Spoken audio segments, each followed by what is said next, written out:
राज्य माझा न्यूज आपल्या हक्काची डिजिटल वाहिनी।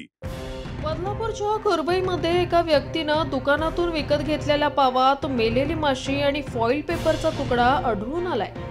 बदलापूरच्या करवईत राहणाऱ्या विनय गायकवाड तिथल्याच नाक्यावरच्या दुकानातून पाव खरेदी केलं, मात्र त्यातल्या एका पावात चक्क मेलेली माशी आढळून आली, तर दुसऱ्या पावात फॉईल पेपरचा तुकडा सापडला।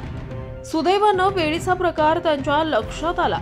त्यांनी ताबडतोब हे पाव दुकानदाराला दाखवले, तसंच त्याला समजही दिली। मात्र या प्रकारानं बेकरीतल्या अस्वच्छतेचा मुद्दा पुन्हा एकदा समोर आलाय। बेकरीत पाव, टोस्ट, खारी बनवताना स्वच्छता राखणं गरजेचं आहे, मात्र बरेचसे बेकरी चालक त्याकडे दुर्लक्ष करतात। हा लोकांच्या जीवाशी खेळण्याचा प्रकार आहे, त्यामुळे अशा बेकरी चालकांवर कडक कारवाई करण्याची गरज आहे।